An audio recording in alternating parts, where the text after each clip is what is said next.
là, mais qui vont finir par le rejoindre. Voilà. Un grand merci à toutes et à tous qui êtes là avec nous. Alors, on m'a dit que le micro était là. On n'est pas en web. Bon, on retransmet effectivement sur Facebook, mais l'idée, c'est qu'on soit véritablement entre nous. Parce que l'hybride, le virtuel, tout ça, c'est sympa. Mais enfin bon, aujourd'hui, on est physiquement présent ici. Même si je connais un petit peu tout le monde ici, donc rapidement, je me représente. Je suis Roderick Diaz, je suis président d'ISMED, coopérative européenne basée à Barcelone, qui travaille depuis de nombreuses années sur la Tunisie et qui travaille notamment à la mise en place de ce centre national de ressources de l'ESS, qui s'appelle DARES, la maison de l'ESS. C'est la maison de l'ESS, c'est votre maison.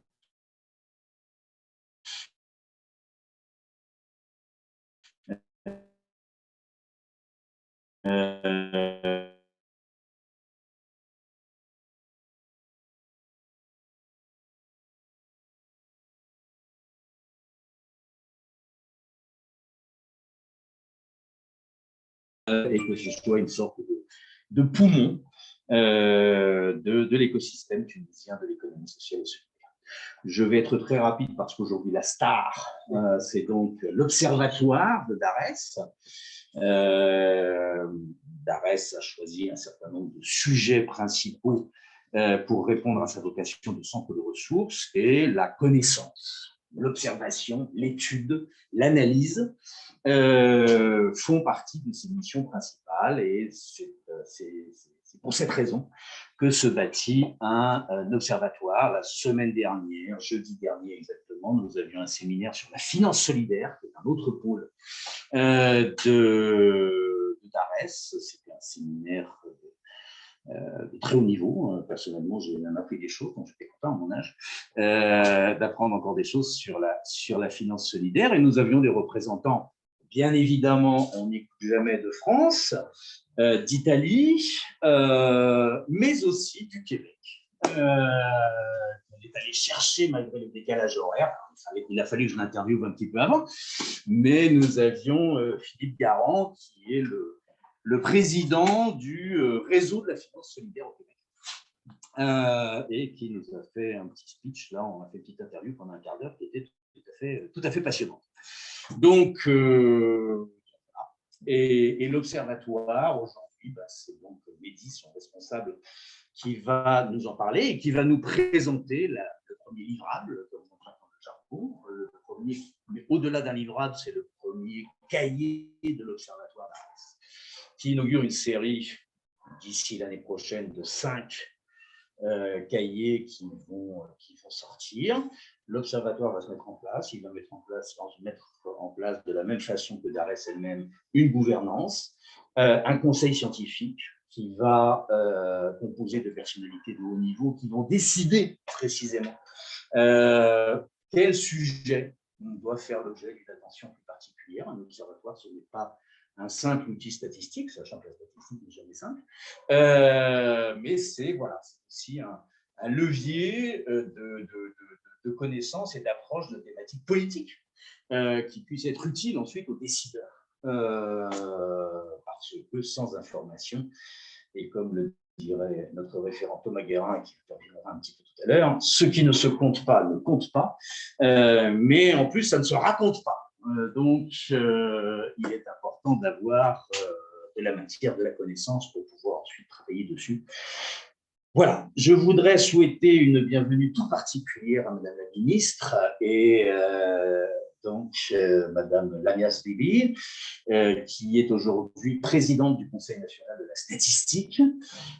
C'est doublement important pour nous parce que le Conseil national de la statistique, c'est important, et puis parce que Lamia Sbibi est une personne de grande qualité, avec laquelle elle est très engagée au service de sa Tunisie, avec laquelle nous avons commencé à échanger, qui a un passé comme ministre de l'économie et des finances, et bien d'autres, bien évidemment. Et donc, c'est c'est tout parti, tant la personne, je dirais, que l'institution sont tout particulièrement importantes, puisque c'est aussi une façon de bien, le partenariat qui va s'établir entre DARES, l'Observatoire de DARES et le CNS, pour régler, si je puis dire, la question qui n'en est pas une, du compte satellite. Chaque outil a sa vocation. Je n'empiète pas sur le terrain, d'abord parce que je n'y connais rien, et ensuite parce que Mme Sylvie nous en parlera un petit peu, mais le travail qui se fait sur le compte satellite, dans le cadre pertinent, avec les professionnels pertinents, et dans le cadre de la comptabilité publique, est un travail important. L'Observatoire, évidemment, ne s'y substitue pas. Il intervient, le cas échéant, en complément sur des aspects plus techniques. Voilà. Donc, merci infiniment. Lamia, Madame la ministre, Madame la Présidente, d'être avec nous. Merci à tous. Il y a de vieilles connaissances dans cette salle. Je ne fais pas allusion à leur âge, au nombre d'années qui nous unissent, si je puis dire. Et Monsieur Mehdi, je te laisse attaquer tout de suite. Donc, vous avez, pour ceux qui ne l'auraient pas encore, il y aura quelques premiers exemplaires. On a fait un tirage très court juste pour cette réunion, donc gardez-le, c'est un collector. On pourra éventuellement le dédicacer, même si ce n'est pas prévu au programme. Il y aura une édition plus conséquente ensuite, sans pour autant martyriser la planète, donc, parce que bien évidemment, il y aura une édition digitale qui sera disponible, j'imagine, dès cet après-midi, sur le site web de l'ARES, l'ARES.org. Mais bon, quelques exemplaires souvenirs pour vous remercier d'être venus et d'avoir participé à cette journée fondatrice. À toi, Mehdi. Merci, Roderick. Juste pour vous. Pendant que tu cherches les trucs. Hein? Bon, après, ça va. Donc, bonjour à toutes et à tous. Je m'appelle Mehdi Daouès, le responsable de l'Observatoire de DARES. Tout d'abord et avant toute chose, je tiens à vous remercier d'avoir accepté notre invitation et de participer à la conférence d'aujourd'hui qui est dédiée à la présentation du premier cahier de l'Observatoire intitulé « L'économie sociale et solidaire tunisienne en 2021 ». Mais étant qu'il existe de nouveaux invités aujourd'hui parmi nous et qui participent pour la première fois à nos événements, je souhaite commencer tout d'abord par une brève synthèse du pôle observatoire et de vous dire que l'observatoire, c'est un pôle central parmi deux autres pôles centraux de DARES, à savoir FinSol, qui s'intéresse à la finance solidaire et transfert. Il s'agit d'un centre d'études, il s'agit d'un laboratoire de recherche et de statistique.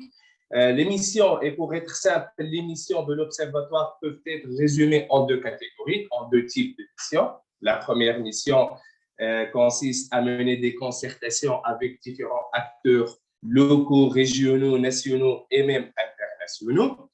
Cette mission-là a démarré officiellement au mois de décembre dernier, à peu près un an, et nous avons entretenu avec une série d'acteurs institutionnels publics tels que l'ONAGRI, la DGFIOF, l'ACM, le CNS, l'Office national du tourisme tunisien, etc. Mais aussi, nous avons entretenu avec des porteurs du projet ESS, des acteurs du terrain, afin de se rapprocher du terrain et de comprendre leurs véritables enjeux. La deuxième mission, c'est une mission classique pour un observatoire, c'est-à-dire la structuration ou bien la contribution dans la structuration des données statistiques relatives à l'économie sociale et solidaire en Tunisie. Actuellement, nous disposons d'une base de données, d'un répertoire plutôt, des acteurs, de plus de 3000 acteurs nationaux de l'ESS, sans tenir compte bien évidemment des associations de droit commun, parce que c'est à IFED qui s'en occupe. De l'autre côté, mais ce répertoire-là fera l'objet sûrement des réunions avec des acteurs tels que, par exemple, essentiellement le CNS, afin d'être rectifié et amélioré. Sur le deuxième volet de cette mission, c'est la production scientifique. Et nous sommes censés de produire 5 livrables, 5 cahiers d'ici l'année prochaine. Nous avons donc maintenant, avec cette étude-là, qui fera l'objet de cette présentation-là, l'économie sociale et solidaire tunisienne en 2021. Et nous sommes en train de réaliser et de finir le deuxième cahier de l'Observatoire qui portera sur le tourisme alternatif et solidaire en Tunisie. Donc, ceci, c'était un aperçu rapide et bref de l'Observatoire. Et passons maintenant à la présentation de l'économie sociale et solidaire tunisienne en 2021. Donc, pour ce faire, nous avons structuré notre présentation d'aujourd'hui en 5 parties. Dans la première partie, nous avons présenté le contexte général de l'étude et les motivations. En deuxième lieu, nous allons présenter les objectifs de notre étude pour passer par la suite, en troisième section, à la structure et au contenu de l'étude, c'est-à-dire les approches considérées et utilisées lors de l'utilisation ou bien de la réalisation de notre cahier. La quatrième section sera consacrée pour faire un bilan ou bien un aperçu sur l'état des lieux de l'économie sociale et solidaire tunisienne en 2021 et nous clôturons avec une série de propositions ou bien des recommandations sous forme de feuille de route pour une meilleure ESS tunisienne. Alors, le contexte général de l'étude. Vous savez, mesdames et messieurs, que la Tunisie, à partir de l'année 2011, a vécu des transformations profondes. Au-delà des réalisations politiques relativement importantes, la situation économique et surtout sociale ne s'avère pas assez confortable. Au contraire, la situation économique s'aggrave d'une année à une autre avec une pauvreté aux alentours de 21%, un chômage de 17,8%, un développement régional en nette régression et une forte disparité régionale, ce qui s'est répercuté sur, et ce qui est tout à fait logique, sur la stabilité sociale. D'ailleurs, selon le rapport du Forum tunisien des droits socio-économiques, la Tunisie a connu en 2020 8 759 mouvements sociaux, y compris, bien sûr, des mouvements violents, contre 4 375 en 2015, c'est-à-dire en 5 ans, le nombre des mouvements sociaux s'est amplifié, ou bien s'est doublé. Ceci traduit effectivement les perspectives ou bien les perceptions des Tunisiens vis-à-vis de la situation actuelle. En effet, je tiens à vous informer, mesdames et messieurs, que dans le cadre de l'Observatoire, on a fait une enquête auprès de 954 Tunisiens et Tunisiennes afin d'appréhender les connaissances des Tunisiens en matière de l'économie sociale et solidaire. Parmi les questions que nous avons posées à nous interroger, c'est leur perception, bien leur satisfaction ou insatisfaction du modèle actuel du développement économique et social. Et comme réponse, nous avons eu que 83% des Tunisiens qui ont exprimé leur insatisfaction de la situation socio-économique actuelle et appellent à changer de modèle de développement économique. Donc, face à ce constat-là, et depuis 2013-2014, des voix s'élèvent pour réclamer l'institutionnalisation et la structuration de l'économie sociale et solidaire pour soutenir l'économie nationale et d'aider l'économie nationale de sortir de sa crise. En fait, l'économie sociale et solidaire a fait preuve à l'étranger de ses capacités pour soutenir l'économie nationale. En France, par exemple, l'ESS compte en 2020 plus de 200 000 entreprises ESS et emploie 2,4 millions de salariés, c'est-à-dire à peu près 10,5% du total de l'emploi. Au Canada, et plus particulièrement au Québec, l'ESS comptabilise 210 000 emplois répartis dans plus de 7 000 organismes, générant plus de 40 milliards de dollars de chiffre d'affaires. En Tunisie, par ailleurs, il y a eu une dynamique, c'est-à-dire à partir de 2013-2014, en faveur d'une promotion de la mise en place d'une économie sociale et solidaire. Cette dynamique s'est concrétisée en premier lieu par l'intégration de l'ESS dans le plan de développement quinquennal 2016-2019 et par la suite par la promulgation de la loi de juin 2020. C'est vrai que la Tunisie, elle est en train de construire et de bâtir une économie sociale et solidaire. Les réalisations jusque-là sont importantes, mais ce qui est sûr qu'elles sont insuffisantes. Ce qu'il faut alors, il faut déployer les efforts pour une meilleure économie sociale et solidaire tunisienne. Et d'ailleurs, c'est dans cette perspective que s'inscrit cette économie afin de promouvoir l'ESS tunisien. Les objectifs de notre étude sont au nombre de 3 et chaque objectif répond à un besoin bien précis découlé de l'enquête que nous avons faite. Le premier objectif de notre étude, c'est tout d'abord de promouvoir la reconnaissance populaire de l'économie sociale et solidaire et de ses structures en Tunisie. Et nous reviendrons sur ce point dans la suite de la présentation. Le deuxième objectif, c'est de faire le bilan de l'ESS tunisien et d'essayer au moins de centraliser ou bien de capitaliser les données relatives à l'ESS et de ses structures. Et finalement, le troisième objectif, c'est d'identifier les véritables enjeux de l'ESS et de proposer quelques recommandations. Donc, passons maintenant à la structuration de l'étude. Au cours de la réalisation de notre étude, on a utilisé ou bien on a combiné différentes analyses. La première analyse, il s'agit d'une analyse théorique où nous nous sommes basés sur des revues de littérature pour faire expliquer de manière très simple et très basique le concept de l'ESS. On a aussi utilisé une analyse descriptive et qualitative dans le sens où nous avons exploré les résultats de notre enquête et nous avons bien sûr exploré les différentes données existantes de l'ESS. La troisième approche, c'est que nous avons bien analyse ou bien méthode, c'est que nous avons aussi profité des interviews qu'on a fait avec différents acteurs, avec des porteurs du projet, des acteurs du terrain de l'ESS, et ce tout d'abord pour faire connaître ces structures au grand public, mais aussi de comprendre leurs principaux enjeux et difficultés. Et finalement, avec une analyse un peu de réflexion, dans le cadre de laquelle on a proposé une série de recommandations pour améliorer et promouvoir l'économie sociale et solidaire. Commençons maintenant par le fond ou bien le résumé du fond du cahier. Commençons par une question. L'ESS, de quoi parle-t-on? Peut-être qu'il s'agit d'une question qui paraît très basique, très simple, mais en réalité, elle s'échappe à 46% des Tunisiens interrogés. C'est-à-dire que dans les résultats de notre enquête, 46% des Tunisiens et des Tunisiennes réclament qu'ils n'ont jamais entendu parler du concept de l'économie sociale et solidaire. De manière très simple, c'est quoi l'ESS? Nous savons tous que chaque économie nationale, elle est composée elle est formée de deux secteurs. Il y a le secteur public et il y a le secteur privé capitaliste à but lucratif.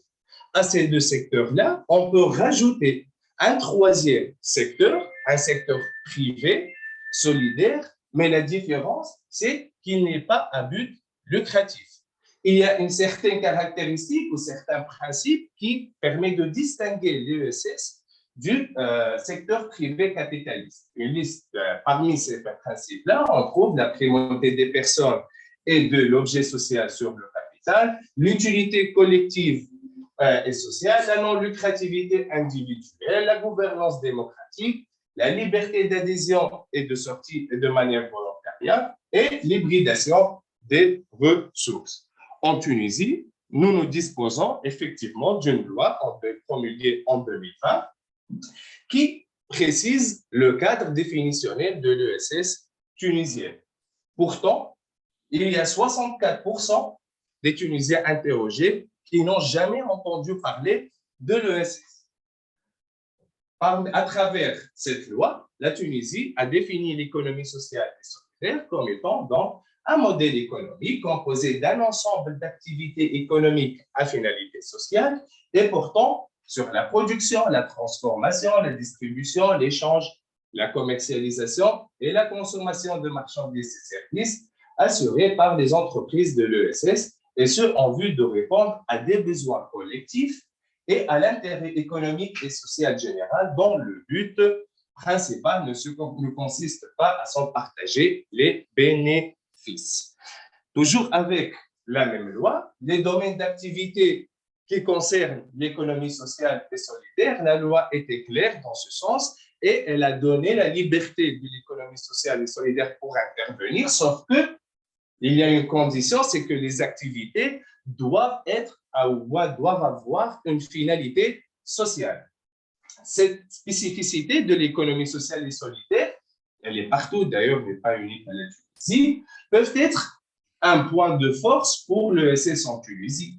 Je dis ça, d'ailleurs, on a interrogé les Tunisiens, les 954 Tunisiens, sur les secteurs, autres des secteurs classiques, mais sur les secteurs qui les intéressent le plus du côté professionnel. Et nous avons pu trouver que 20% des Tunisiens, 20,5%, s'intéressent par exemple à la santé et actions sociales, qui peuvent être vraiment un champ pour l'économie sociale et solidaire. 17,6% pour l'agriculture biologique et 16% pour les énergies renouvelables. Ce sont des secteurs qui ne sont pas assez exploités actuellement en Tunisie, mais peuvent faire l'objet vraiment d'un champ d'intervention très fort pour l'économie sociale tunisienne. En ce qui concerne les principes maintenant, et de manière très classique, donc une série de principes ont été déclarés dans la loi, la priorité des personnes et des finalités sociales sur le capital, l'adhésion, le libre entrée et sortie, la gestion démocratique, la coopération volontaire, la propriété collective indivisible, l'indépendance de gestion et la lucrativité limitée. Nous avons interrogé ces personnes-là, les 950 personnes, qui connaissent bien sûr l'économie sociale et solidaire et qui sont au nombre de 522 personnes ayant déclaré qu'ils connaissent l'ESS sur les principes qui les intéressent le plus. Et le plus remarquable ici, c'est que 59,3% des Tunisiens s'intéressent aux valeurs morales, aux principes moraux, que les principes ou bien les valeurs institutionnelles. Je dis ça plus particulièrement, c'est que 23,3% par exemple des Tunisiens s'intéressent principalement à l'utilité sociale et 20,1% à la responsabilité et la formation des individus et 15,9% à la solidarité et l'émancipation des personnes. Bien sûr, vous trouvez les détails dans le cahier. Et passons maintenant aux objectifs de l'ESS tels que prévus et fixés dans la loi. Selon cette loi, l'ESS tunisienne a comme objectif d'assurer l'équilibre entre les exigences de la rentabilité économique et les valeurs de bénévolat et de solidarité sociale, la justice sociale et la répartition équitable de la richesse, l'intégration de l'économie informelle et l'amélioration du confort économique et social et de la qualité de vie. Ces objectifs-là rendent l'économie sociale et solidaire incontournable pour répondre ou bien pour contribuer à la réponse des exigences sociales. Je dis ça en se basant sur les résultats de notre enquête.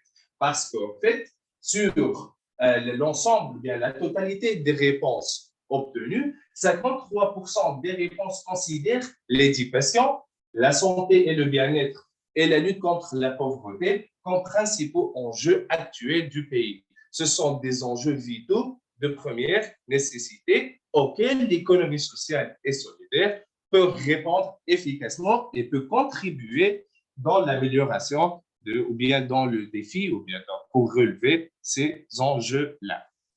Passons maintenant aux acteurs de l'économie sociale et solidaire tunisienne. Ici, nous n'allons pas se baser essentiellement sur la loi parce qu'il y a des décrets manquants pour définir un tel ou un tel acteur, mais plutôt on s'est basé sur la littérature en considérant les trois familles classiques de l'ESS, à savoir les coopératives, les associations, les mutuelles.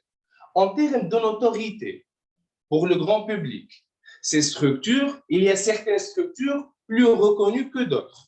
En Tunisie, par exemple, la structure la plus reconnue parmi ces trois familles, c'est l'association, avec 52% des personnes interrogées répondent comme étant des connaisseurs d'une structure dans leur région. Et 43% indiquent qu'ils sont capables, et ils ont cité le nom d'une association dans leur région. Alors que les coopératives, par exemple, s'avèrent n'est pas très reconnu par les Tunisiens, pourtant leur rôle qu'on va voir dans la suite de cette présentation. Donc, pour résumer, il y a trois grandes familles. Il y a les coopératives, il y a les associations et il y a les mutuelles. Chacune de ces trois familles, elle est peu ou moins plus reconnue par rapport à une autre. En Tunisie, les coopératives se regroupent en trois formes. Il y a les sociétés mutuelles de services agricoles, les SMSA, qui se divisent à son tour en deux types. On va les voir dans la suite. Il y a les unités coopératives de production agricole, les UCPA, et il y a les unités coopératives de production non agricole, les artisanats, la consommation, etc. Pour des données, pour manque de données, nous nous limitons ici dans la présentation juste pour les deux types d'entreprises, c'est-à-dire des coopératives, c'est-à-dire les SMSA et les unités coopératives de production agricole. Passons maintenant à la deuxième famille, c'est-à-dire les associations. À son tour, elles se composent de trois types de structures. Il y a les groupements de développement agricole et de pêche, les GDA, il y a les associations de microfinance et il y a des associations de droit commun. Je dis bien ici des associations de droit commun parce que la loi a précisé que ces associations qui s'inscrivent dans le cadre de l'ESS doivent s'exercer dans des secteurs d'activité de développement social et économique. Et finalement, il y a la troisième famille, les mutuelles, qui s'est composée des sociétés mutuelles et des sociétés d'assurance à forme mutualiste. Nous allons décortiquer un peu maintenant ces trois familles. La première famille, ce sont des coopératives.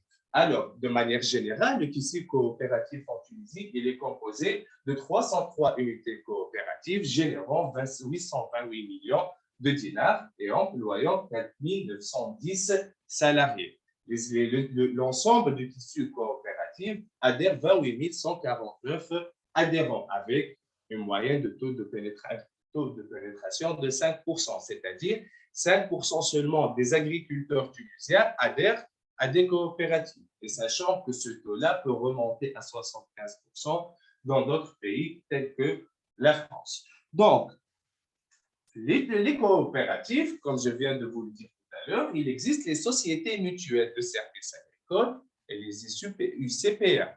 Pour les SMSA, qui sont à leur tour composés de SMSA de base et SMSA centrale, mais en totalité, elles représentent 285 unités et emploient 4 210 salariés. Elles comptent 28 000 adhérents. La notion ou bien la notoriété des SMSA, elle n'est pas très reconnue auprès de la communauté tunisienne, dans le sens où 8% seulement des personnes réclament qu'ils connaissent les SMSA dans leur région et 5% seulement sont capables d'en citer le nom. La totalité de ces SMSA opèrent ou bien fonctionnent avec des budgets vraiment très faibles. Il faut indiquer aussi, même si ce n'est pas clair avec la présentation, mais vous trouvez tous les détails dans le cahier, que 45% des SMSA opèrent avec un budget entre 10 000 et 50 000 dinars par an. Donc, 30% opèrent avec un budget annuel inférieur à 10 000 dinars annuels. Nous allons maintenant voir les SMSA de base. La différence entre les SMSA de base et les SMSA centrales, elle est simple. Pour les SMSA de base, elle opère dans un secteur d'activité, plusieurs secteurs d'activité, mais sur un territoire bien déterminé. Alors que les SMSA centrales,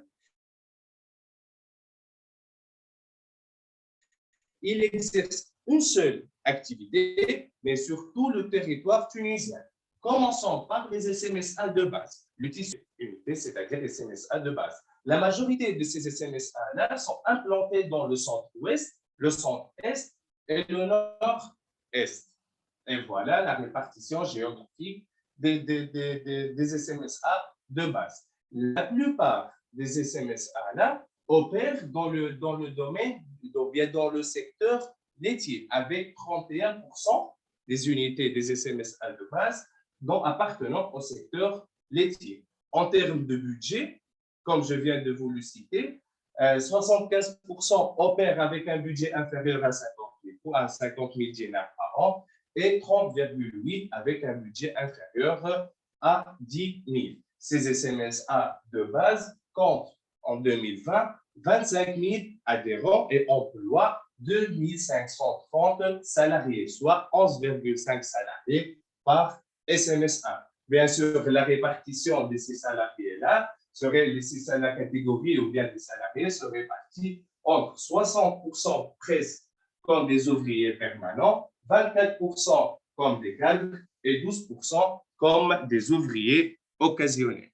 Passons maintenant à la deuxième famille des SMSA, c'est-à-dire les SMSA centrales, où il existe en Tunisie 15 SMSA de base, centrales, je m'excuse, et qui détiennent plus de 40% du cumul du secteur du chiffre d'affaires ou bien du budget du secteur coopératif. Ces SMSA-là s'exercent principalement dans l'agriculture, dans les activités de pêche et dans des activités de semences et de plantes. Elle compte 3 000 adhérents et fait employer 1 680 salariés, soit 112 salariés par SMS central. Pour les unités coopératives de production, aujourd'hui en Tunisie, on compte seulement 18 unités. Il faut noter que le nombre des unités coopératives de production agricole a chuté de manière vraiment dramatique parce qu'en 1990, on parle de 477 et en 1980, on parle de 366. La majorité, presque 90% des UCPA sont basés dans le nord du pays et comptent 954 adhérents et faire employer 700 salariés. Passons maintenant à la deuxième famille, c'est-à-dire les associations. Et commençons par les groupements de développement agricole et de pêche. En Tunisie, on compte actuellement 3074 unités qui s'exercent principalement dans des activités de gestion d'eau et 12% seulement dans des activités hors eau. Elle compte aussi 3 880 salariés et génère un chiffre d'affaires de 60 millions de dinars comme chiffre d'affaires. Sur l'ensemble de ces GDA, il y a 302 000 familles et 149 000 agriculteurs bénéficiaires. Alors, passons maintenant aux associations. Pour les associations de microfinance, je rappelle ici que le tissu de la microfinance est composé entre des associations de microfinance qui font partie du champ de l'ESS et des sociétés anonymes de microfinance qui sont exclues du champ de l'ESS à cause de leur forme juridique, leur statut de société anonyme. En Tunisie, actuellement, on compte 287 unités, dont 179 sont actives. L'ensemble de ces associations de microfinance gèrent un portefeuille de presque 40% des clients totaux des secteurs et 17% des encours totaux du secteur de la microfinance. En 2020, ces associations ont effectué 25 200 opérations de financement, soit un montant de 38 000 dinars, et avec un crédit moyen de 1 500 dinars par personne. Et passons maintenant aux associations de droit commun. Il y a ici un désaccord ou bien une incohérence entre certaines sources. Par exemple, pour IFED, il existe aujourd'hui 23 916 associations, alors que le CNS, par exemple, il ne distingue que 10 000 associations enregistrées au répertoire national d'entreprises. De même, pour le nombre des salariés, si IFED indique qu'il existe, ou bien même le rapport du PNUD indique qu'il existe 2300 employés par association, le CNS, par contre, il annonce qu'il existe seulement 8000 et quelques personnes qui travaillent en tant que salariés dans les associations. On termine par les mutuelles. Donc, il existe ici 52 mutuelles, sociétés mutualistes. Il y a le nombre le plus important, c'est au niveau du public et semi-public. Et on remarque ici qu'à partir de 2011, il y a une création relativement importante de nombre des sociétés mutualistes en Tunisie. les sociétés d'assurance à forme mutuelle. En Tunisie, il existe 2 sociétés qui génèrent les deux 9,3, presque 10% de l'ensemble du chiffre d'affaires du secteur de l'assurance et emploient presque 20% de l'effectif total des salariés. Ici, donc, c'est un tableau récapitulatif sur les données que nous disposons, mais la carte, j'insiste ici sur la carte qui est à droite, et ici, nous avons exploité les données dont nous disposons dans les bases de données et dans le cahier pour illustrer la densité ou bien la concentration géographique des structures de l'ESS. Et nous remarquons que l'ESS, elle est fortement présente dans la partie côtière, dans la zone côtière du pays, et que la région intérieure, surtout le nord-ouest et le sud-ouest, contient la présence la plus faible des structures de l'ESS dans le pays. Et finalement, pour les enjeux et la feuille de route de l'ESS, pour les enjeux, se sont tirés des interviews faites avec plutôt des acteurs de l'ESS, et on remarque que quelle que soit la forme juridique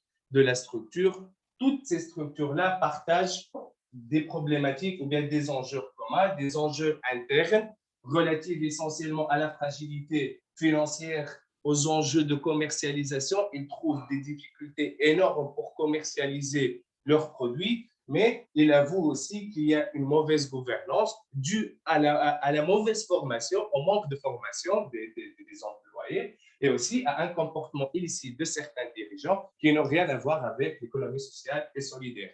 Ces acteurs-là ont mentionné aussi des enjeux avec l'État, surtout en termes de lourdure administrative, de la bureaucratie, mais aussi avec d'une part une présence insuffisante de l'État sur le terrain et en même temps une présence excessive et une intervention excessive au niveau administratif. Il y a un dilemme.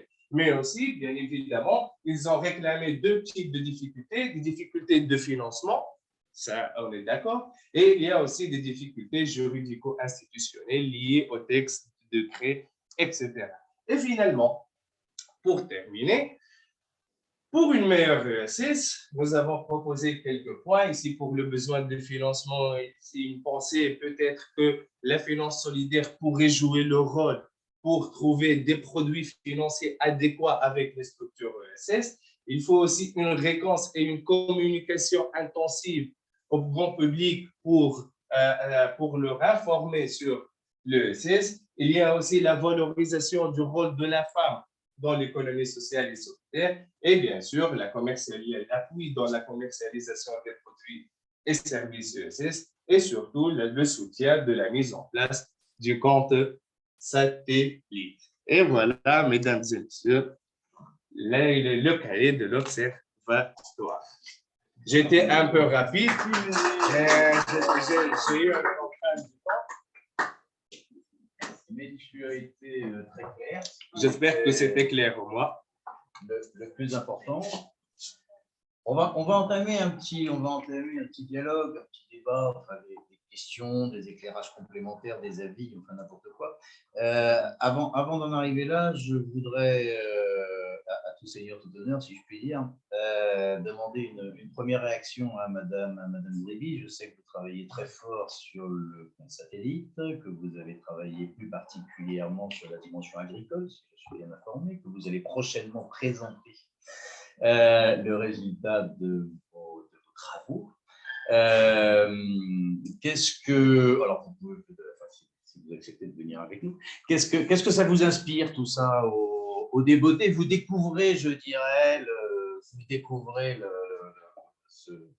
ce premier rapport, ce premier cahier en même temps que nous. Alors on me dit que le micro est plutôt ici, ça c'est pour les gens qui nous écoutent sur Facebook. Qu'est-ce que ça vous inspire? Alors peut-être pouvez-vous d'ailleurs vous présenter votre travail, évidemment pas l'intégralité du travail, mais le moment, voilà, il faudra revenir, venir écouter cette conférence et nous allons faire une grosse promotion. Merci Eric, merci Mehdi d'abord pour excellente présentation, très claire. Merci à DARES pour cette invitation, pour moi et pour tout, au nom de tous les présents ici, pour que nous apprécions d'abord vos locaux, vos magnifiques locaux, puis tout l'effort qui a été réalisé par Mehdi et par toute l'équipe. D'abord, donc, je me présente pour les gens qui ne me connaissent pas. Je suis actuellement présidente du Conseil national de la statistique. Donc, c'est un peu la structure qui est en charge de la coordination de tout le système national statistique, donc avec tous les opérateurs, tous les intervenants. C'est-à-dire que nous mettons en coordination les producteurs et les utilisateurs de l'information statistique, des données statistiques. C'est-à-dire que nous répondons aux besoins des utilisateurs en mettant cette interface entre producteurs et utilisateurs. Nous essayons d'abord de répondre à ces besoins, soit quand les données existent, mais qu'elles ne sont pas bien ficelées ou qu'il y a des défaillances au niveau de tel ou tel indicateur, ou quand il y a des données statistiques, soit nouvelles, entre parenthèses, telles que les données sur l'économie sociale et solidaire. C'est-à-dire, je ne vous cache rien en vous disant que nous avons même été sollicités pour l'activité sur les statistiques de l'économie sociale et solidaire. Nous avons été sollicités en 2017 par le ministre en charge de l'emploi à l'époque pour nous dire qu'il y a un grand besoin pour identifier les politiques et pour par la suite mettre en œuvre des politiques à même de développer le secteur. Nous avons besoin de données statistiques qui sont malheureusement quasi absentes. Ou bien nous avons même trouvé des divergences, soit qu'il y a une absence de statistiques, soit qu'il y a même de divergences, c'est-à-dire des données contradictoires, comme l'a précisé Mehdi, par exemple par rapport aux données qu'a présentées Mehdi. Donc j'anticipe un peu sur les questions. Pourquoi est-ce qu'il y a des données qui existent au niveau de l'IFED qui ne sont pas les mêmes ou qui sont un peu en contradiction avec les données de l'INS au niveau du registre national des entreprises ou autres? Au fait, on a essayé de répondre à ces questions et on s'est rendu compte qu'au niveau de l'IFED, il y a des structures qui sont identifiées mais qui ne sont pas opérationnelles aujourd'hui, qui ne sont plus existantes. Carrément, elles ne sont pas opérationnelles. Quand on va au siège tel qu'indiqué dans le registre du commerce ou autre, on ne les retrouve pas.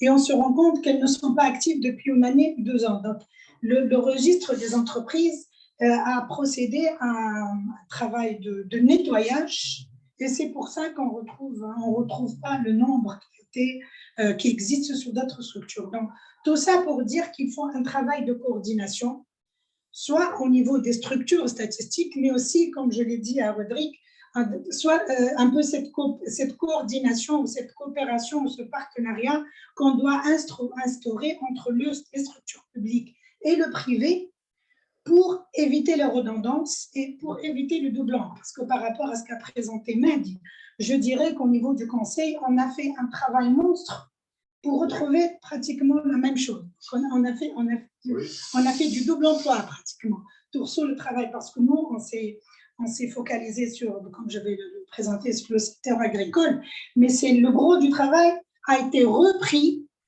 par Mehdi et son équipe. Donc, c'est vraiment, la bonne nouvelle, c'est qu'on est à peu près arrivé au même chiffre. On est arrivé, ce qui aurait été vraiment grave. La bonne nouvelle, c'est qu'on est arrivé au même chiffre. Peut-être la mauvaise nouvelle, entre guillemets, ça nous a pris beaucoup de temps. C'est je ne veux pas dire que c'est du perte de temps, mais nos sources sont les mêmes, qui sont le ministère de l'Agriculture. Mais pour nous, ça nous a pris peut-être, je dirais, presque une année, pour travailler rien que sur les structures, parce que c'est très éparse au niveau du ministère de l'Agriculture par rapport à l'INS, par rapport au répertoire national de l'entreprise de l'INS et le répertoire qui relève de la présidence de la République. Donc, il y a une multitude d'intervenants, une multitude de sources. Donc, aujourd'hui, notre objectif, à travers vos travaux et les nôtres, est d'arriver à un cadre unique, d'arriver à unifier nos efforts et à compléter ou d'avoir des approches tout à fait complémentaires.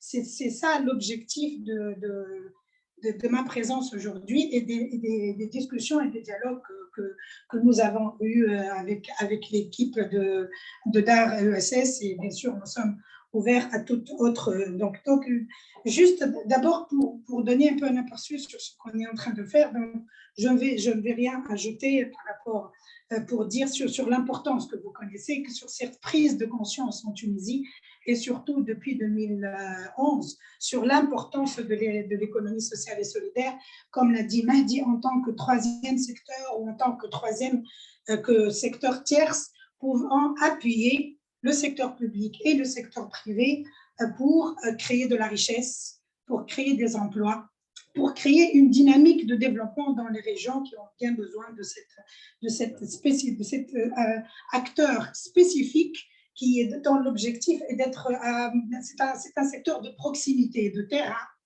beaucoup plus que les autres secteurs, qui peut appuyer sa contribution, comme je l'ai dit, à l'amélioration des conditions de vie, à procurer un revenu, à créer des postes d'emploi pour une population spécifique de l'économie. Et donc, comme tu l'as dit, m'aide à réduire un peu la pauvreté. Donc, il y a un souci, comme on l'a vu à travers cette enquête, donc procurer des revenus, réduire la pauvreté à des populations ciblées. Donc, nous, comme je l'ai dit au Conseil de la statistique, et pour tracer, comme je l'ai dit tout à l'heure, pour tracer de bonnes politiques et mettre en œuvre de bonnes politiques pour développer l'économie sociale et solidaire, nous avons besoin de statistiques. Nous avons besoin de statistiques de qualité, de statistiques à jour et de statistiques qui soient globales, qui apprécient tous les aspects de l'économie sociale et solidaire. Donc, nous avons entamé ce travail en créant un groupe de travail depuis, je dirais, depuis 2018. On a commencé les travaux.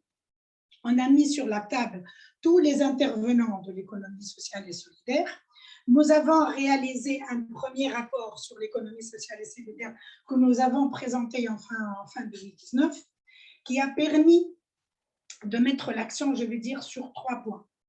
Le premier point est d'identifier les structures et les institutions qui relèvent de l'économie sociale et solidaire. Donc, le champ d'intervention de l'économie sociale et solidaire. Entre-temps, il y a eu la loi en 2020. Donc, on a essayé par la suite de coller à la définition, au champ qui a été cerné par la loi, parce qu'on a été au début un peu plus large que la loi. Donc là, on a été cohérent avec la loi pour cerner les intervenants, les principales structures, toutes les structures qui doivent intervenir dans l'économie sociale et solidaire. L'objectif étant par la suite d'établir un répertoire national et même une base de données de l'économie sociale et solidaire. C'est ça l'objectif. Le deuxième point qui a permis que l'on a établi dans ce rapport, d'ailleurs on l'a présenté dans une journée, donc, on a organisé une manifestation très importante à laquelle on a eu beaucoup donc il y a eu de l'appétit pour ce débat sur les statistiques.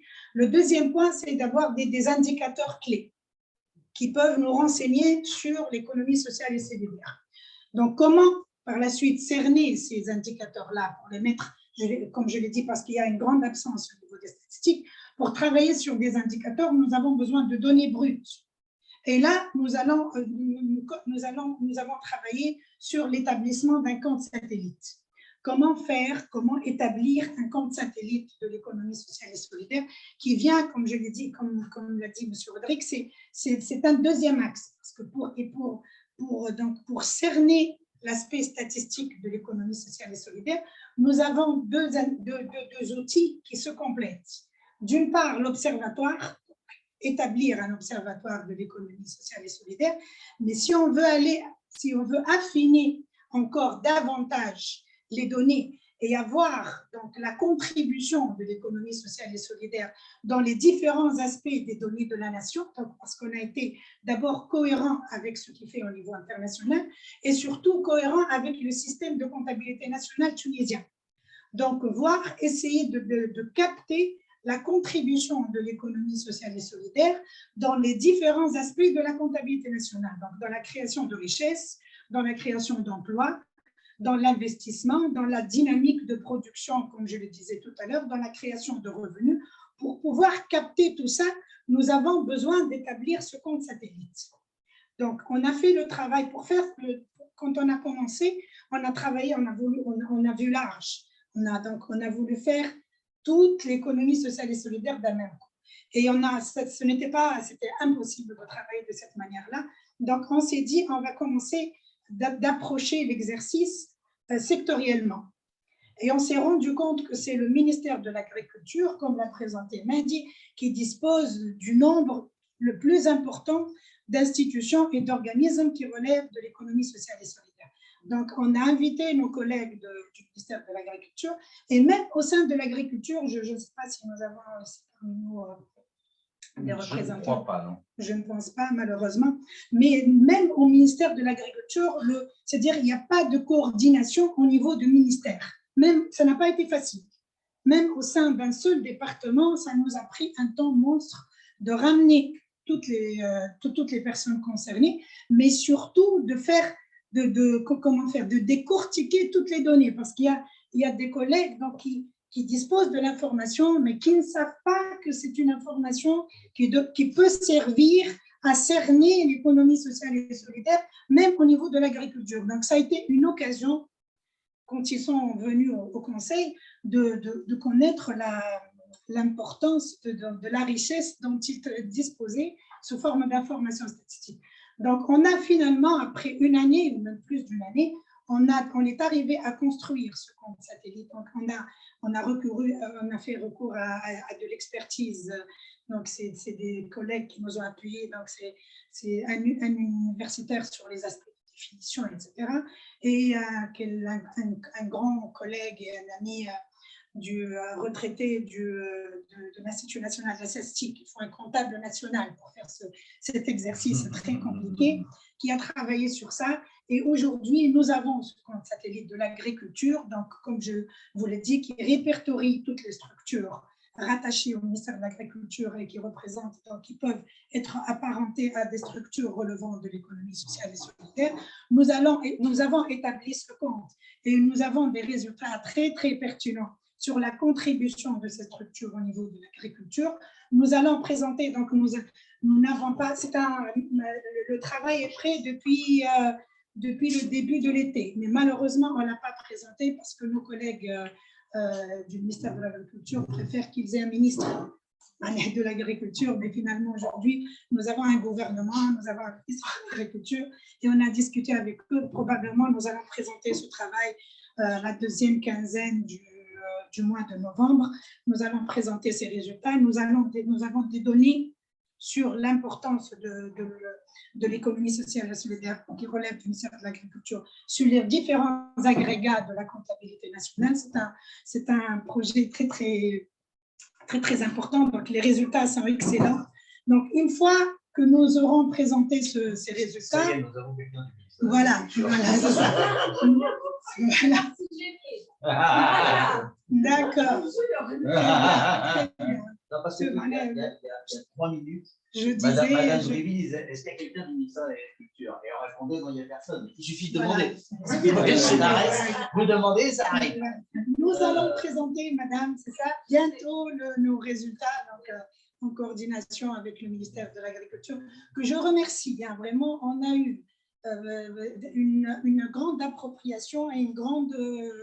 c'est-à-dire que les collègues du ministère de l'Agriculture étaient très portés sur le projet, ils sont très contents donc, des résultats que nous allons présenter. Moi, je suis très contente des résultats parce que c'est un exercice c'est la première fois qu'on a réalisé ce genre de travail en Tunisie sur l'économie sociale et solidaire. Les résultats sont très importants. Et une fois présenté, la bonne nouvelle, c'est que nous allons passer à un deuxième secteur.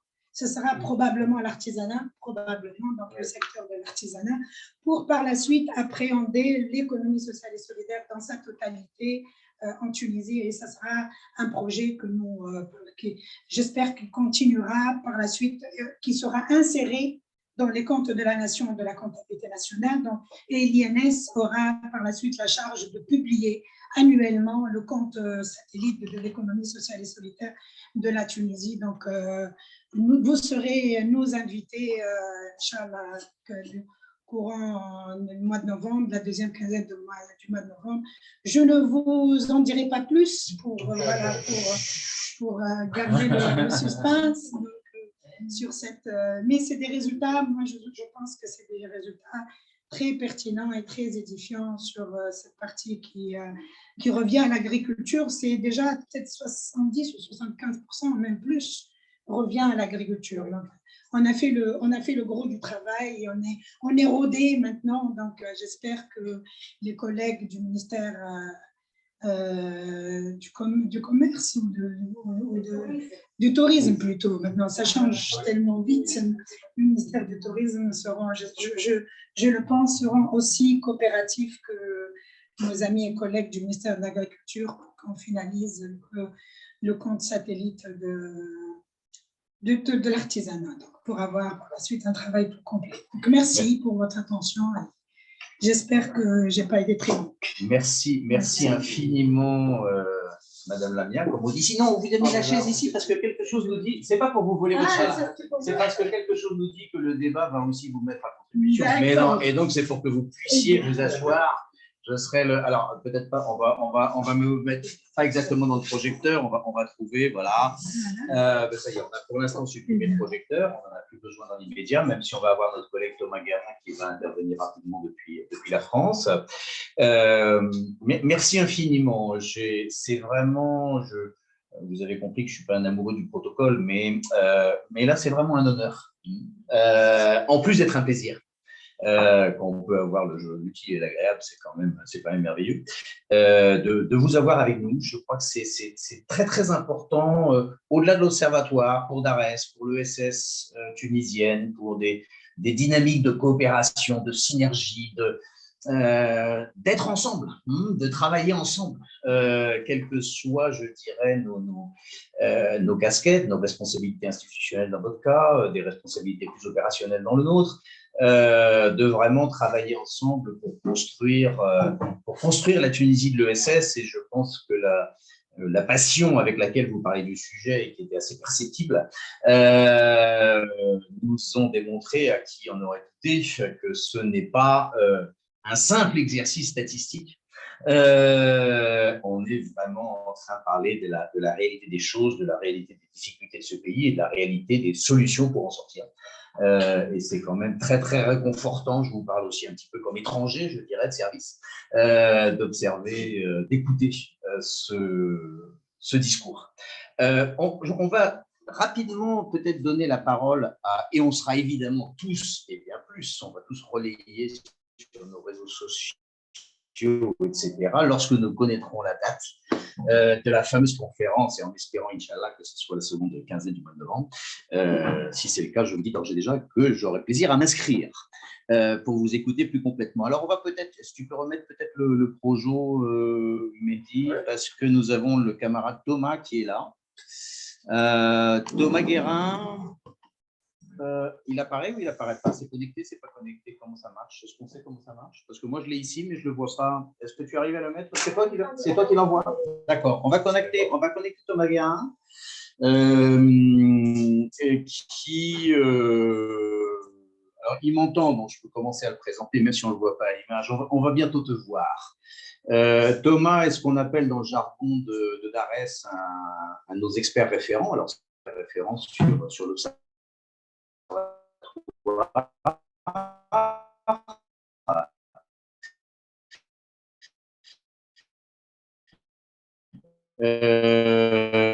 ne l'a pas seulement choisi parce qu'il est beau et intelligent.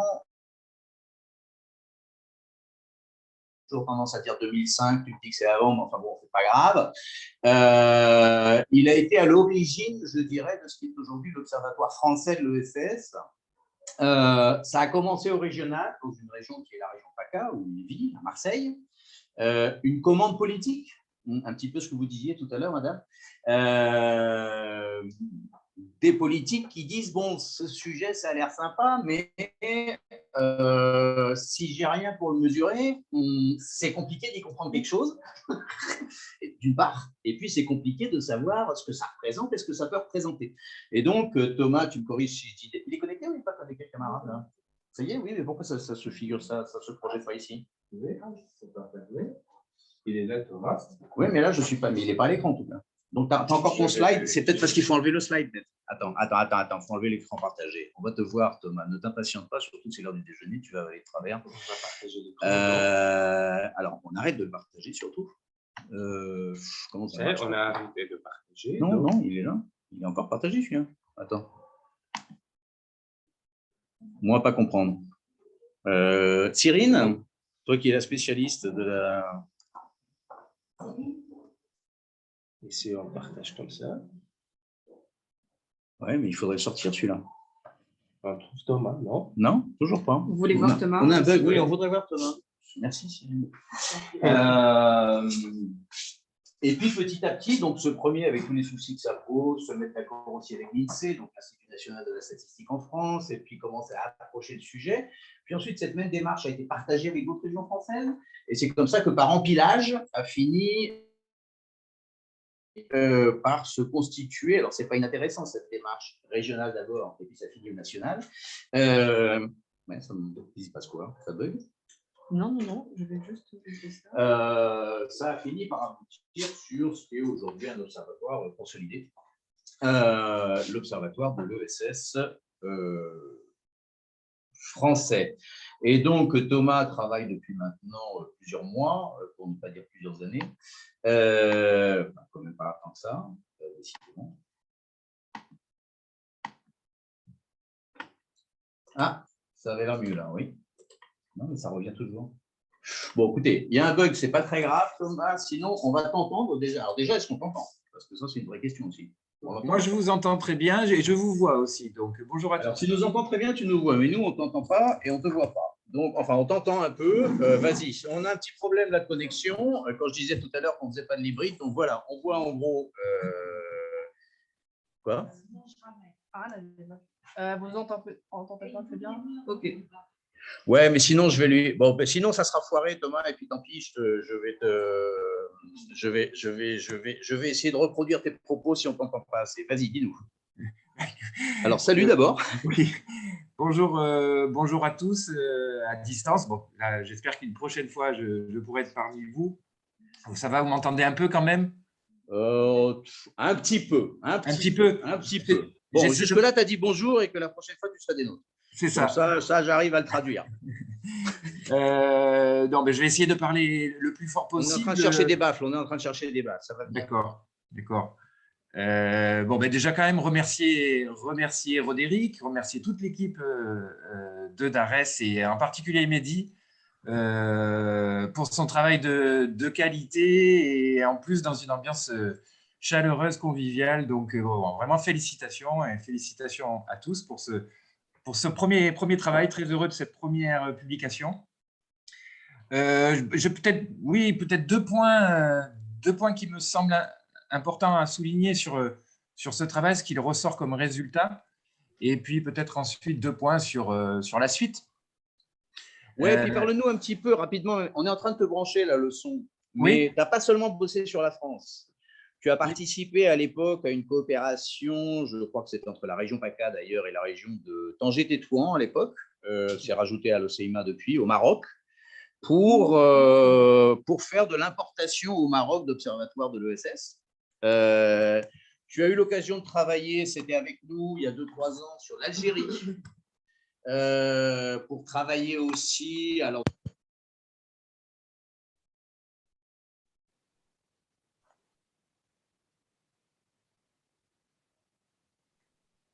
là, je ne vous entends plus.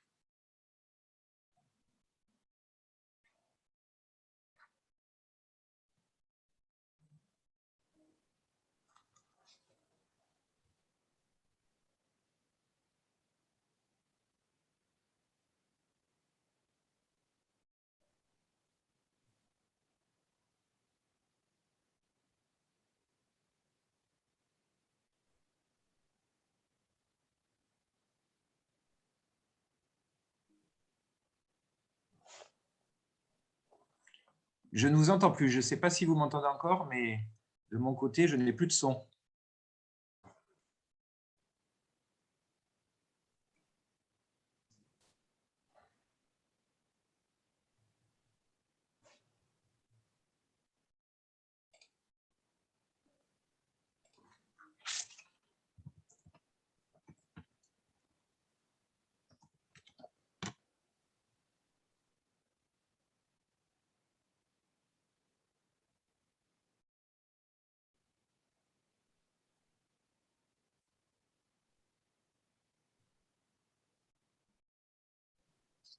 D'accord, vous m'entendez. Très bien, très bien. Oui. Donc oui, bah, tu évoquais, ça a coupé à ce moment-là le Maroc et l'Algérie, et puis un peu mon histoire en France. En fait, c'est vrai que si on prend du recul, ce qui est intéressant, c'est qu'on voit quand même qu'il y a un mouvement depuis des années de soutien à l'économie sociale et solidaire partout dans le monde. Et c'est vrai que il y a deux tendances ou deux possibilités qui à un moment doivent se rejoindre. C'est soit des initiatives régionales, comme à l'image effectivement de la région PACA ou la région Tanger au Maroc, qui se saisit du sujet et puis qui essaie de le faire remonter au niveau national, soit plutôt le sens inverse, donc le national qui se saisit de cette question, comme il y a pu y avoir en Algérie, les institutions, les pouvoirs publics qui veulent avancer là-dessus. Et donc, voilà, je crois que c'est un peu aussi ce qui est en train de se passer en Tunisie, de se rejoindre entre le terrain et les pouvoirs publics. Donc, je trouve très, très heureux d'être au début de cette histoire, que j'espère longue. Du coup, oui, voilà, je veux dire deux points, puis après, je vous laisserai peut-être poursuivre tranquillement, mais le premier point, c'est que, enfin, les deux points, c'est l'appétence et puis le potentiel. On voit clairement dans le travail qu'a réalisé Mehdi et l'Observatoire qu'il y a vraiment une appétence pour de nouvelles formes d'organisation qui mixent, comme ça a été pointé dans l'enquête, efficacité économique et utilité sociale, responsabilité et émancipation des personnes. Donc, c'est les valeurs qui ressortent en Tunisie, et c'est vraiment des valeurs très fortes et intéressantes. Donc, il y a une appétence. Et puis, le deuxième point, c'est le potentiel. Il y a, je crois, clairement un potentiel de développement des organisations et des emplois de l'économie sociale et solidaire en Tunisie. Quand on voit le poids dans l'emploi actuel, enfin, tel qu'on arrive pour l'instant à le mesurer. Et puis, ce qui ressort aussi, c'est qu'il y a un fort besoin, une forte demande de formation, d'éducation, d'accompagnement sur ces questions-là. Et donc, c'est très positif pour la suite. Et puis après, les deux points pour la suite, c'est le partenariat et l'action. C'est-à-dire que je crois que l'important, c'est l'observation partenariale de l'économie sociale et solidaire. Et je crois que c'est l'espace que souhaite offrir DARES, cet espace de discussion et de partenariat à tous les partenaires publics et privés. Et je salue le CNS et Madame Zribi de commencer à s'engager à travailler dans cet espace-là pour contribuer à une économie plus durable et plus éthique. Et puis après, c'est le dernier point, c'est l'observation en action, c'est-à-dire que à partir d'une analyse rigoureuse, il faut que cette analyse rigoureuse soit en lien avec les acteurs de terrain et les initiatives, les projets, les structures existantes. Et c'est crucial pour une information de qualité. Et du coup, c'est ce que démarre l'Observatoire de DARES avec des enquêtes, des entretiens, avec des acteurs de terrain pour appréhender tout simplement, évidemment, leurs plus-values et puis leurs besoins. Donc, cette approche qualitative et d'interface avec les entrepreneurs, les entreprises elles-mêmes, c'est aussi crucial pour pouvoir mieux les soutenir et leur offrir un certain nombre de services de soutien, que ce soit en termes d'accompagnement ou de financement, comme DARES essaie de mettre en place. Donc, voilà, en gros, les choses qui me viennent. Enfin, voilà, encore une fois, très heureux de participer au lancement de cette histoire que j'espère longue et fructueuse.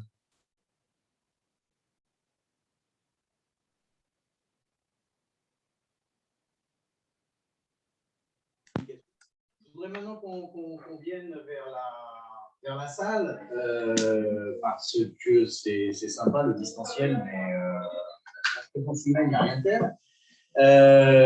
Qu'est-ce que.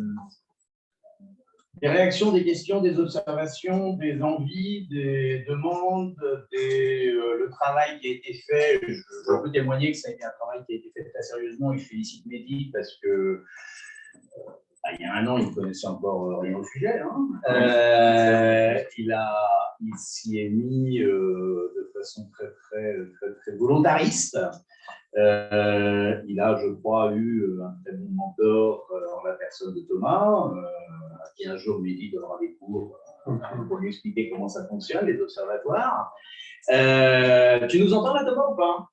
Quand je dis des bêtises sur toi. D'accord, bon, j'avais l'impression. Donc, c'est bien. C'est bien. Il suffit, quand je te chambre, là, le son revient. C'est parfait. Voilà. Et tout ça s'inscrit dans une dynamique qui est, je crois, à la fois amicale et très professionnelle. Mais bien sûr, ce premier panorama, parce qu'on a un deuxième, même s'il ne fait pas partie des commandes officielles, je pense qu'une fois que le truc est lancé, alors est-ce qu'il y aura un baromètre, est-ce qu'il y aura un machin? C'est pas les outils ou les inventions qui manquent. Vous parliez tout à l'heure, Lamia, d'indicateurs clés, une sorte de tableau de bord de l'ESS tunisienne qui chaque année, bref, les seules limites, nous les mettons nous-mêmes et puis, cas échéant, les financements qu'on peut avoir, parce que les expertises, la connaissance, on commence petit à petit à les construire. L'autre fille, et Madame Permaculture, et Monsieur, et puis Alessia aussi. Moi, c'est juste une remarque et une question. La remarque, c'était que j'étais surprise de voir qu'il y a un ESS en France, parce que je pensais que c'était le public, le secteur public qui s'occupait de ça. Je ne savais pas qu'en Tunisie, je sais que le secteur public, le ministère ne s'occupe pas des projets, parce que je vois sur la fiche Progress. Donc, je sais que c'est les Pays-Bas qui se sont. Non, ça, c'est le zone d'un programme, c'est financé par l'Union européenne. Oui, d'accord. Ce n'était pas particulièrement les Pays-Bas? Non. Progress. Non, c'était promesse. Mais on peut se concentrer. Vous avez BS, vous avez tout. Vous avez promesse, jeunesse. C'est pour ça que j'ai compris. Tendresse. Non, pas encore. Mais ça va venir, ça sera le prochain. Voilà, j'ai confondu avec promesse et justement, j'avais ma question par rapport au projet de 2019 qui ont été lancé par promesse. Je voulais savoir si vous aviez justement eu connaissance de comment ça s'est déroulé après. Est-ce que ça tient encore ces projets? Non, alors vous avez autre chose qui s'appelle jeunesse. Donc on va dire c'est la même maison, en gros, c'est-à-dire c'est l'UIT, mais c'est autre chose. C'est le problème du caractère cyclique, je dirais, d'un certain nombre de programmes, c'est que ça dure 3-4 ans, puis après ça s'arrête. Et les restes, on ne sait pas très bien ce qu'ils deviennent. De ce point de vue-là, ici à Darès, on essaye de construire du dur, c'est-à-dire que ça reste au-delà de Progress, qui accouche, je dirais, du centre. Un des enjeux de Darès, bien évidemment, c'est de se consolider comme réalité durable, comme maison de l'ESS. Votre question portait sur quoi? C'était ça. Est-ce qu'il a connaissance des projets qui ont été lancés par promesse? Parce que ça m'a fait penser. On essaye de récupérer. Est-ce que ça a plu ou pas? Comme les arroses de bois, je ne sais pas, est-ce que Madame BIT sait ce qu'on appelle la capitalisation dans le jargon? Il y a des trucs. Il y a des projets qui existent. Non, c'est ça. Donc, le nombre, je sais, c'est pas exactement. Oui. Je ne pas. Actuellement, il y a 3 projets. Promesse, formation, c'est fini. Ah, c'est fini. Actuellement, il y a 3 projets. Il y a jeunesse, Fortress, et nos amis canadiens. Troisième à Vienne. Sagesse. Et jeunesse. Celui-là, vous ne connaissez pas. C'est un projet sur l'ESS en gouvernement d'Ariane. Il faudra qu'on les. Cyrine, Ariana. L'autre fille, Alicia. C'est déjà, c'est avec des pêcheurs principalement. Les pêcheurs? Oui, avec la municipalité de la D'accord. L'autre fille. Merci. Moi, je d'abord félicite Ned pour son travail. C'est toujours un plaisir de voir comment restituer ce qui est perçu par les acteurs. Donc, c'est très, très important pour moi de voir que confronté dans certaines conditions. Par rapport à la dimension valeur.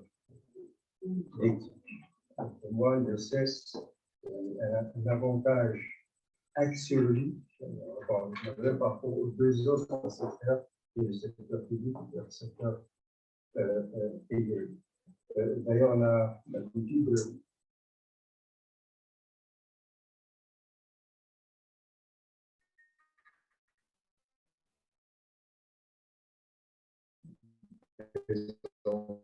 l'ESS comme un troisième secteur. Moi, je suis contre, mais j'aurai l'occasion d'expliquer sur ça. On le présente comme un tiers secteur. Non. Bon, moi, j'ai tendance à le situer au milieu. La posture de l'ESS par rapport aux deux autres secteurs traditionnels. Il y en a qu'un pays qui vont du secteur informel. C'est autre chose. Mais déjà, par rapport aux deux secteurs traditionnels, je positionnerai l'ESS dans une posture de juste milieu. De juste milieu au sens d'Aristote. C'est-à-dire ce point d'équilibre optimal. Et indépendamment des rapports de force sur le terrain. Quand bien même l'ESS en Tunisie aujourd'hui est un état embryonnaire, il n'est pas encore constitué en tant qu'écosystème. Il n'existe au jour d'aujourd'hui qu'à travers ses composants. Et l'exposé statistique que je viens de présenter. Donc, ce lien au niveau des principes, au niveau de la discussion, au niveau des objectifs, les synergies au niveau institutionnel, et ça n'existe que sur le papier. La loi, elle est là, mais les décrets d'application ne sont pas encore. J'aurais dire un petit mot. Donc, c'est un avantage donc, au niveau des valeurs, mais sur le terrain, c'est la marginalité quasi totale par rapport aux trois exemples. Mais c'est un secteur prometteur pour la Tunisie, surtout dans les conditions. Deuxième remarque, tu as restitué la définition de l'ESS. L'ESS investit tous les champs d'activité. Et partant de là, si on recense le périmètre qui était par la loi, on va se rendre compte. C'est vrai que le secteur agricole pèse le territoire historique, il y a l'augmentation de paysage. Mais si on compare par rapport au PIB national et l'apport, il y a des autres secteurs, et notamment des services, c'est un secteur marginal. Et le potentiel de l'ESS, je parle là, par rapport à la nouvelle génération d'entités ESS qui vont être générées par l'écosystème fondé et constitué et boosté par la loi de 2020, c'est-à-dire une fois que le dispositif institutionnel, le dispositif des mécanismes de financement dédiés seront en place, là on va parler d'un secteur constitué. Et là, il va nécessairement se générer dans des perspectives, notamment aux jeunes, qui vont, certes, pour certains, s'intéresser à l'agriculture, c'est pas le cas, mais je suppose que bon nombre vont s'orienter dans d'autres secteurs. Et là, je fais le lien avec l'intervention de Mme Philippe. Je suis heureux de vous connaître, Madame. On a failli se produire au ministère des Finances, mais je suis. Mais Madame Philippe est beaucoup plus jeune que toi. Oui, mais c'est pour cette raison, je suis parti un peu plus tôt. Donc, je suis heureux d'apprendre que ça avance au niveau des entreprises, parce qu'au niveau institutionnel, il n'y a ni l'instance tunisienne de l'économie sociale solidaire, qui est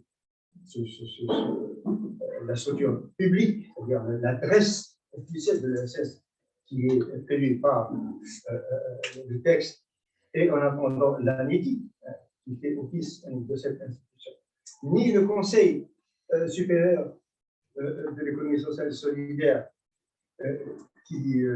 dans lequel vont siéger à la fois donc, les circuits publics, les représentants de l'ESS et les partenaires sociaux, ne pourront fonctionner efficacement s'ils ne disposent pas des statistiques nécessaires, parce que pour les uns et pour les autres, il s'agit de réfléchir sur un plan de développement où il va falloir penser à l'ESS, il va proposer des projets de loi concernant les différentes composantes de l'ESS, dans le secteur de l'agriculture, le travail, il y a des avances, mais de manière précise. Madame, il faut déjà anticiper sur deux choses. D'abord, Sophie, oui, je demandais parce qu'on a Alessia aussi qui voudrait. Il y a Nawel aussi. Alors, quand Nawel commence, après, on ne sait pas quand ça s'arrête. Mais on est tellement heureux d'avoir. Je vais conclure. Donc, vous avez déjà mis à jour, partant de la loi, le périmètre de l'ESS, et vous aurez à faire une deuxième mise à jour. Une fois que le texte concernant le label sera publié, parce que certaines composantes de l'ESS vont adhérer, vont remplir les conditions, d'autres non.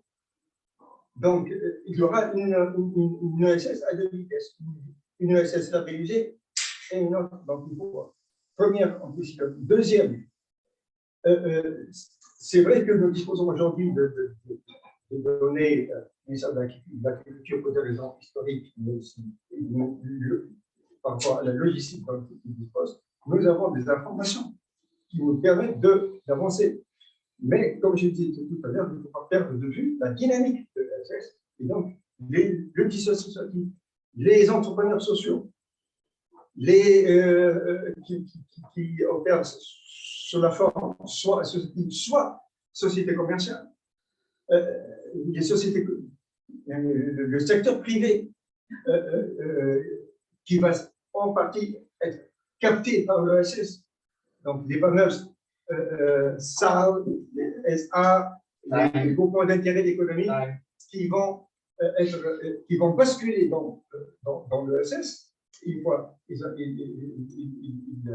satisfont donc aux conditions de l'ESS, vont s'ajouter donc au secteur agricole qui, je rappelle, reste secondaire par rapport à l'ensemble des activités. Merci Lotfi.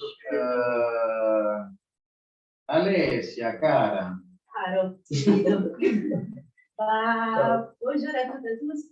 Je ne connais pas, peut-être moi c'est Alessia Bollo. Je suis de l'émission des conseils en Tunisie. Je travaille sur plusieurs thématiques, y compris un grand travail depuis une dizaine d'années sur l'économie solidaire qu'on a fait. Pilote du premier programme financier. Je vais continuer à converger sur plusieurs actions. Bravo pour l'étude. Peut-être que c'est une étude disons, basique, dans le sens que c'est très très clair dans sa manière d'avoir été construit. Et il y a des données qui, tout en étant basiques, manquent. Dans le sens que l'économie solidaire en Tunisie, tout en étant assez forte et assez pétillant comme monde, c'est sous trace. Et travaille sous trace. Et donc, cette traçabilité, elle est extrêmement importante. Et même si le travail monstre que vous êtes en train de raconter, ça nous encourage. Parce qu'on a besoin vraiment de pouvoir systématiser, de pouvoir y voir clair les risques qui bougent. Il y en a déjà des études. de la stratégie. Il y a des choses qui ont essayé de tracer. Et ce qui peut être intéressant du point de vue de l'observatoire et du point de vue de l'étude humaine que vous venez de présenter, et si j'ai bien compris, il doit y avoir des intégrations aussi. C'est que Rodrigue disait, peut-être c'est une première et plus élargie. Ça serait vraiment intéressant de se concentrer sur dimension, disons, pandémique. Donc, impact Covid, vu que c'est une étude 2021, donc c'est une photographie que vous essayez de donner à l'année, donc l'année courante. Et il y a d'un côté impact, genre comment elles ont été impactées, les entités de l'ESS avec les dernières années 2000 de pandémie Covid. On avait même organisé à l'époque avec PISMED, dans le cadre un peu du programme Progress, un séminaire qui est structuré sur ça. Donc, il y a des pratiques qui ont fait preuve de résilience, c'est un terme un peu abusé, mais c'est vrai, d'activisme, là où l'État n'avait pas réussi à être présent, à être fort. Donc, selon moi, ça peut être un annexe, ça peut être un volume complémentaire, ça peut venir d'une manière dans laquelle vous allez envisager et composter, on serait très intéressé à y collaborer dans le cadre de la galaxie du programme Progress, à faire ces zooms, cet approfondissement sur disons, ESS, impact Covid et force de l'ESS face à la pandémie. Donc voilà, c'était une intervention par rapport à des pistes des travail. Merci beaucoup, Alessia. Merci beaucoup, Alice. Je reviens ensuite, on revient vers toi, mais je voudrais que Nawel, j'espère qu'elle ne m'en pas, elle sait qu'elle est ici particulièrement chez elle, ici comme partout d'ailleurs, dans l'univers ESS et pas seulement chez l'univers. Bonjour à toutes et à tous. Bonjour Madame Lamia, très contente de vous voir. Donc c'est par rapport je vous demanderai, je sais, je connais les termes contractuels du centre par rapport à cette étude ou ce travail pilote du camp satellite. Mais j'appelle à votre savoir-faire administratif pour capitaliser le papa tout ce travail-là. La difficulté est encore plus importante après pour faire fonctionner le système. Et vous connaissez très bien les difficultés, voilà, les réticences à intégrer ce travail au sein d'un ministère, quel qu'il soit, même celui de l'agriculture qui a été enthousiasmé de ce travail pilote, et donc de l'intégrer et de le faire fonctionner. Donc, je vous implore, lorsque vous allez donc, être en contact pour présenter le travail au ministre ou quelqu'un d'autre, qui prendra la décision, insister sur l'utilité de ce travail ne pourra être réellement intéressante.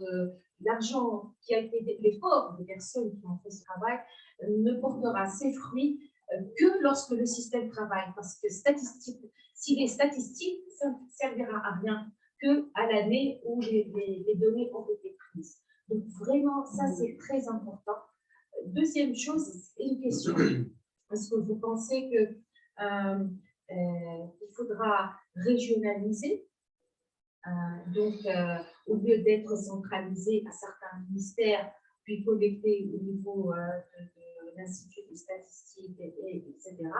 Est-ce que ça serait intéressant ou pas, selon votre connaissance de l'écosystème, de décentraliser, d'aller dans les régions pour faire ce travail de collecte? Merci. Alors, peut-être la réponse à la question, ou peut-être Wissem, qui souhaite intervenir. C'est très clair comme question. Merci. Tout d'abord, je félicite Matt et Dares pour cette première publication. Elle est très intéressante. J'ai vu qu'il y a beaucoup d'indicateurs qui reflètent une image sur la situation actuelle de la session. Moi, il y a 3 indicateurs qui ont fait ma attention. 2, ils ont été présentés et un que je viens de calculer maintenant. Les deux présentés sont 45% des enquêtés ne connaissent pas de l'ESS. Le deuxième, 65% des enquêtés ne connaissent pas le loi. Ils n'ont pas entendu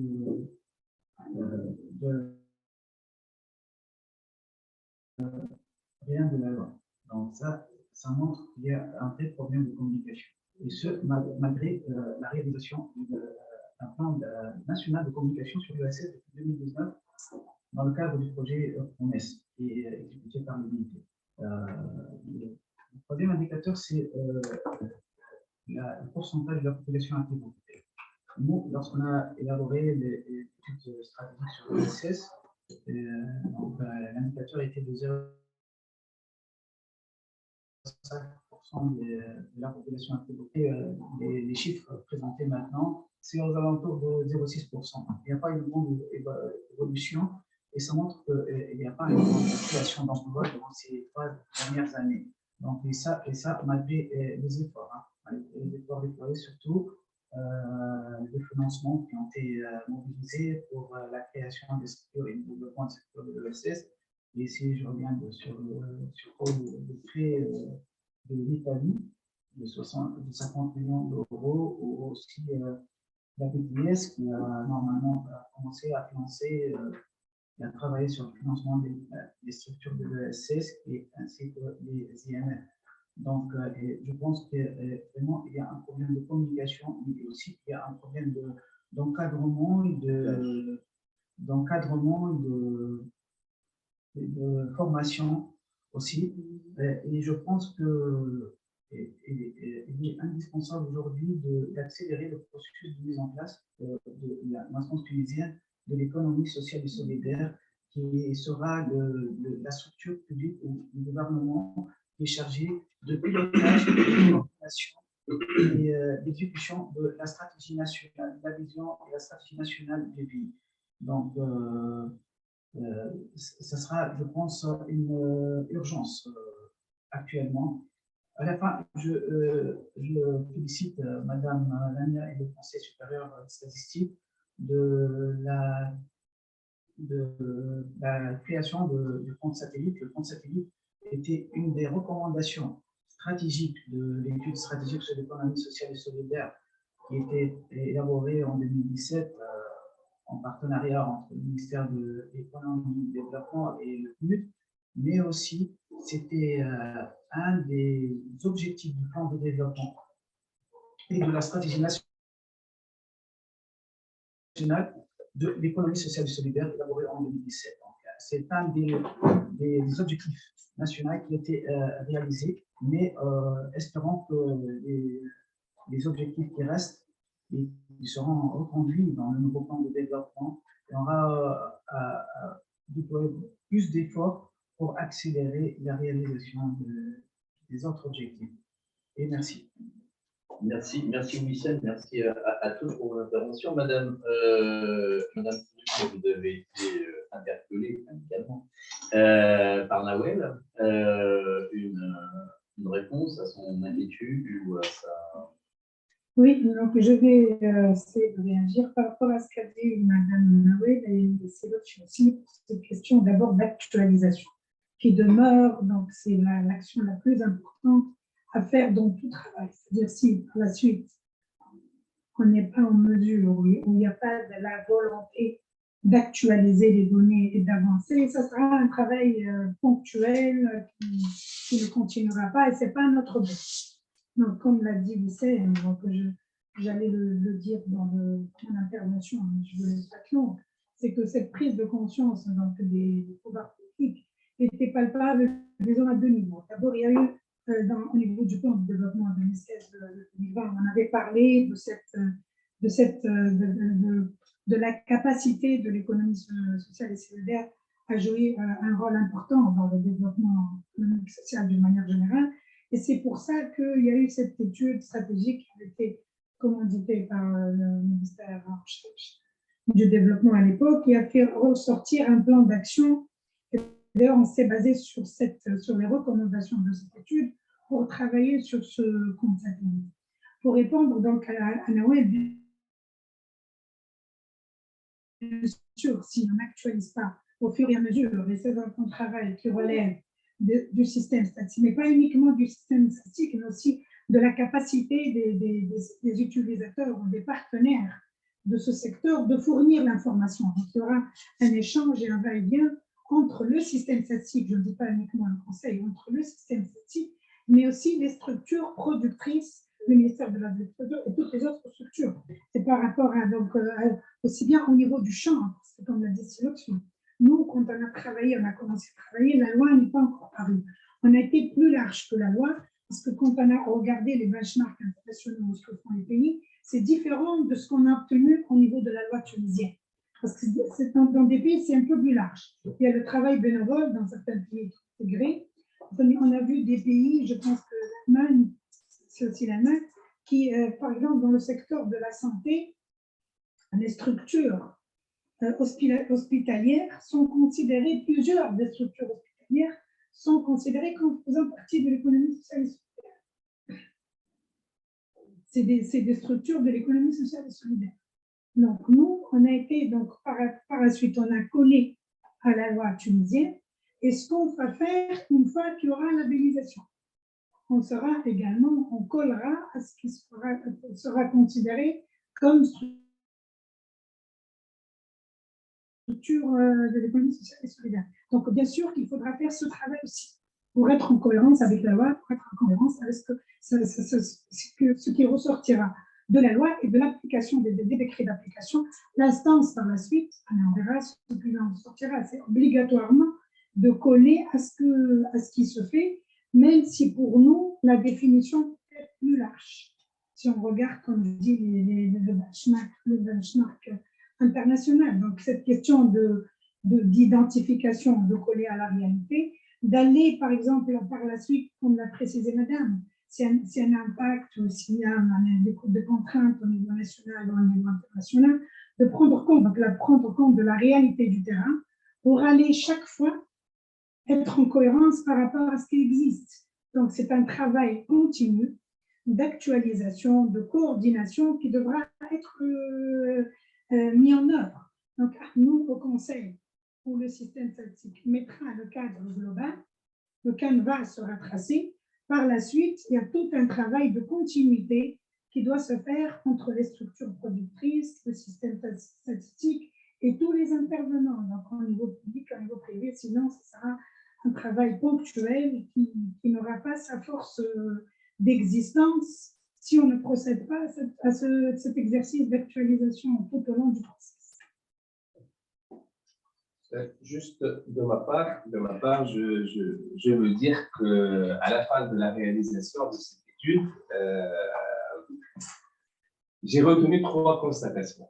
La première constatation se découle à partir des entretiens faits avec les acteurs du terrain, les porteurs du projet ESS. La première constatation, c'est qu'il existe réellement un gap, et déjà ça fait partie de notre petite discussion, entre l'État, les administrations de l'État et les porteurs du projet ESS en Tunisie.